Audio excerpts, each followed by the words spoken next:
In this video, I will be talking about liability management and the choice of liability structure. Liquidity and liability management are closely related. In the last two videos, we discussed about one aspect of liquidity risk management is to construct a portfolio of liquid assets that meets minimum liquidity requirements and provides a buffer against day-to-day fluctuations in liquidity. Another aspect is the management of the depository institution's liability structure to reduce the need to store large amounts of liquid assets to meet liability withdrawals. However, excess use of purchase funds in the liability structure can result in a liquidity crisis if investors lose confidence in the financial institution and refuse to roll over purchase borrowings. Unfortunately, constructing a low-cost, low-withdrawal risk liability portfolio is more difficult in practice than in theory. This is because those liabilities are the source of depository institution funds that are most subject to withdrawal risk are often least costly to the depository institutions. That is, the depository institution has to trade off the benefit of attracting liabilities at a low funding cost with a higher chance of withdrawal against liabilities with a high funding cost and less withdrawal risk. For example, retail demand deposits are relatively low cost funding vehicles for banks, but can be withdrawn without notice. By contrast, a 5-year fixed term deposits can only usually be withdrawn before the 5-year term if the deposit holders pay a substantial interest rate penalty. Thus, in structuring the liability or funding side of the balance sheet, depository institution manager faces a trade-off along the lines that's suggested in this figure. You can see that here it's a funding cost and here is the funding risk. For example, a 5-year certificate of deposits, its funding risk is lower, for example here, but its funding cost is higher. On the other hand, the demand deposits, its funding risk is pretty high, but funding cost is low.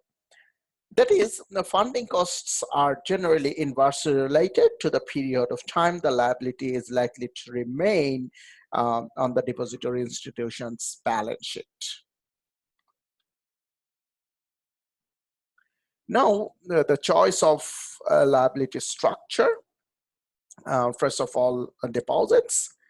Demand deposits typically have no maturity and a low or zero minimum balance. Cheque or current deposit are at-call funds generally held in a cheque account facilities and all represent deposits from all types of depository institution, customers, household, business, firms, and government. They can be withdrawn at any time through cash, electronic, or check transactions, giving them a high degree of withdrawal risk. Withdrawal can be instantaneous, and many withdrawals can be largely anticipated by the depository institution, such as pre-weekend cash withdrawal. In the past, these accounts were not interest-bearing, but were popular due to value placed on the check facilities which were part of this account. In part, this may be because most pay a low interest rate and often above a certain minimum account balance.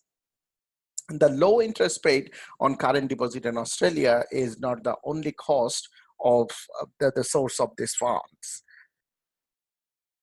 Nor does it imply that depository institutions have limited or no price or interest mechanisms available to partially control the withdrawal risk associated with these contracts. Okay, that means there are some implied interest costs as well. So average implied interest cost is the depository institution average management cost divided by average size of the account. And some of these costs can be recaptured. Now you can see that there are three pricing mechanisms. So despite the near zero explicit interest paid on current deposit accounts, competition among Australian depository institutions has resulted in the payment of implicit interest or the payment of interest in kind that I just indicated in the last slide on these accounts through the provisions of services. This is also an implicit cost of providing check and internet banking facilities on current accounts. Depository institution can recapture these costs by charging fees such as the cost per check cleared or electronic transaction, a fee once a minimum number of the total transaction is reached, maintenance of the account, etc. To the extent that these fees do not fully cover the depository institution cost of providing such services, the depositor receives a subsidy or an implicit interest payment. The payment of implicit interest means that the depository institution is not absolutely powerless to mitigate deposit withdrawals, especially if rates on compounding competing instruments are rising. In addition to paying implicit interest or fee subsidies, such as not charging the full cost of check clearance or internet transaction, the depository institution manager has two other ways to impact the yield paid to the depositor.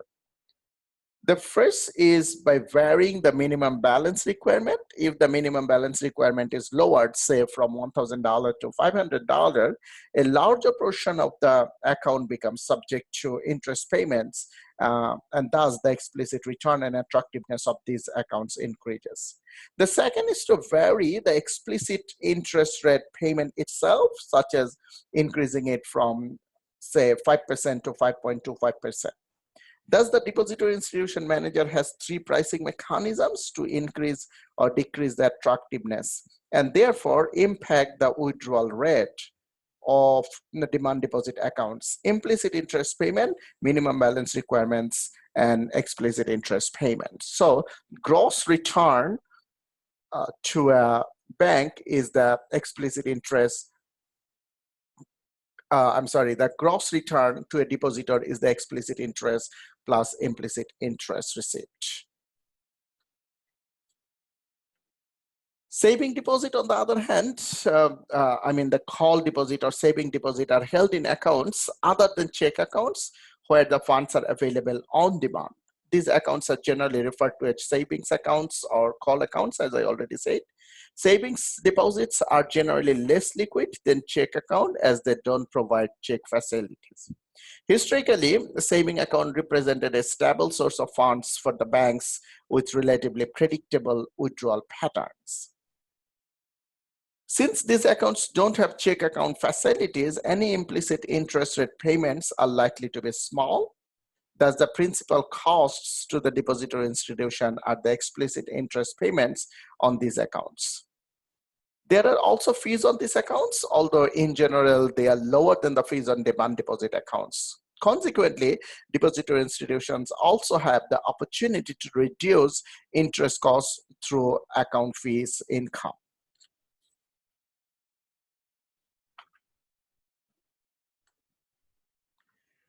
Fixed term deposit differ from a demand deposit and savings deposit as they are funds lodged in an account with the depository institution with a specified and predetermined maturity date. There is usually a minimum deposit required. By contractual design, fixed term deposit reduce the withdrawal risk to depository institutions. They carry early withdrawal penalties, and while the depository institution has the legal power to delay payment or withdrawal requests for as long as the specified maturity, this is rarely done. Depository institutions normally meet early withdrawal requests with prior notice of intention to withdraw. When depositors wish to withdraw before the maturity of a fixed term deposit, contractually, the depository institutions can impose penalties such as the loss of a certain number of months interest depending on the maturity of the deposit. While this does impose a friction or transaction cost on withdrawals, it is unlikely to stop withdrawals when the depositor has exceptional liquidity needs. Also, withdrawals may increase if depositors perceive the depository institution to be insolvent despite interest penalties and deposit guarantees. For example, in Australia, it is up to 250,000. Nevertheless, under normal conditions, fixed term deposits have relatively low withdrawal risk compared with transaction accounts such as savings accounts and demand deposit accounts, and can be used as an important liability management tool to control withdrawal liquidity risk. Similar to those of savings account, the major cost of fixed term deposit accounts are explicit interest payments. Usually there are a small or no fees charged on fixed term deposit accounts. Also, as there are no interest or check facilities attached to them, and implicit interest rate payments are likely to be small. Thus, principal costs to the depository institution are the explicit interest payments on these accounts.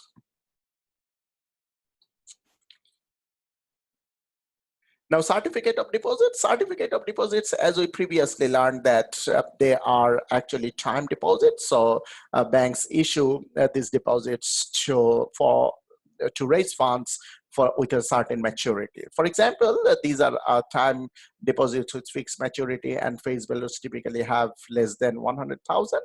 And this certificate of deposits are typically issued at a discount of the face value. That means when they are issued at a price less than the face value, and investor buy them, and at the end of the maturity, the investors receive the face value of the certificate of deposits. Maturity ranges from 14 to 270 days, and they have low withdrawal risk because they have a specified maturity. And if there is any early withdrawal, they will have penalties like the fixed deposits. And like the fixed term deposits, they have explicit interest payments, which is the major cost. Negotiable certificate of deposits are also short-term fixed-term deposits with a face value of above 100,000, and they are known as negotiable certificate of deposit because they are transferable. They can be sold to others in the market, and their maturity usually ranges between 30 days to 180 days. A depositor can sell them. So this is a relatively liquid instrument without causing an adverse liquidity risk exposure for the depository institution. The rates that depository institution pay on these instruments are market driven, and so are competitive with other wholesale money market rates. As investors in the negotiable certificate of deposits are usually sophisticated individuals or professionals, competitive market rates are demanded. NCDs reflect the credit risk of the bank offering the deposit, and so the cost is determined in part by credit rating of the bank.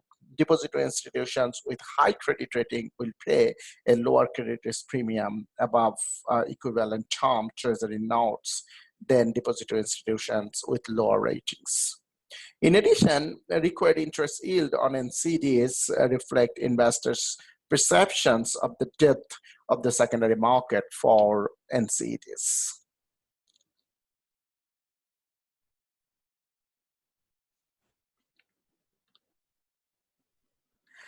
The largest market available for purchase funds for the banks is the interbank market, which is part of the Australia's short-term money market.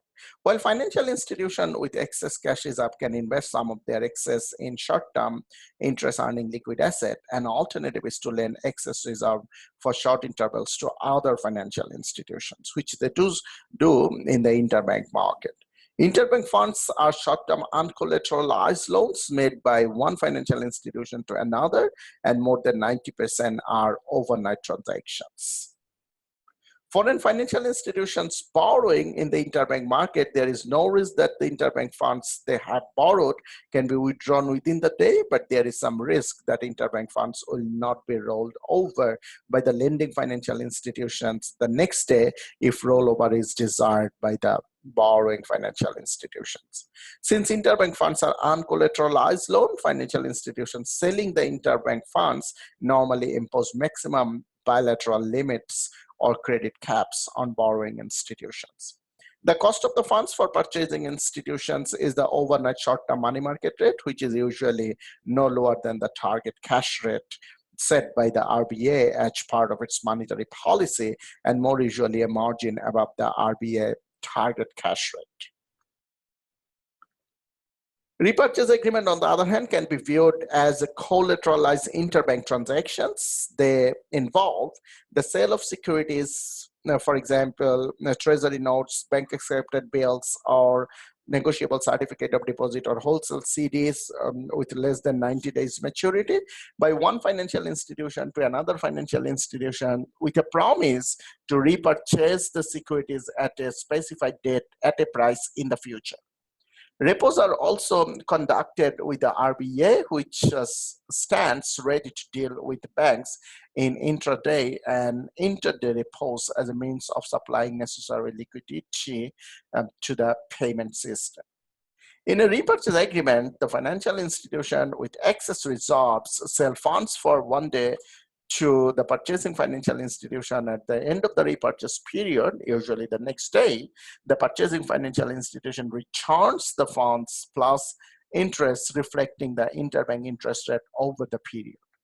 In a repo transaction, the funds selling financial institution receives government securities or other agreed securities as collateral from the funds purchasing financial institution. That is, the funds purchasing financial institution temporarily exchanges securities for cash.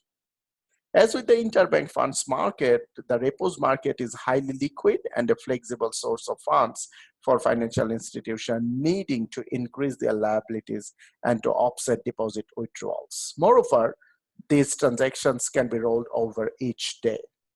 Depending on the collateral provided, the yield on repos may be below the market interbank rate. However, if the bank paper is issued as collateral, the rate is more likely to reflect the interbank rate. Covered bonds are bonds issued by a bank backed by a pool of assets that remain on the balance sheet of the issuing bank. Investors in covered bond are given an additional claim on the balance sheet of the bank. Because of strict regulations and the twofold protection of investors' interests, covered bonds are considered to be the safest form of bank debt. As a result, covered bonds typically carry high credit rating than that of their issuer depository institution and allow the issuer to access cheaper and more stable long-term funding from the wholesale debt market. The other sorts of borrowing are bank accepted bills and commercial bills. So bank accepted bill of exchange is a bill of exchange that lists a bank as the acceptor of the bill. As an acceptor, a bank has a liability to pay the holder the face value of the bill at maturity. Bank bills are short-term discount securities, meaning that they are sold at a discount to their face values. Commercial bills, on the other hand, are short-term discount securities issued by a non-bank drawer and accepted by a non-bank corporation. The bill is issued at a discount, normally drawn for a period of 30 to 180 days, with a promise to repay the face value of maturity. If a bank buys and endorses a non-bank bill, the bank effectively guarantees the payment of the bill on maturity. A bank-endorsed non-bank bill is called a bank-endorsed bill. The market for commercial paper is not active, while the cost of commercial paper will reflect the default risk of the issuer. There is also likely to be an additional cost, which reflects the liquidity premium on the paper. This is the end of our discussion on liability management and the choice of liability structure. In the next video, which is going to be the last this week, we will discuss liquidity regulation. Thank you very much.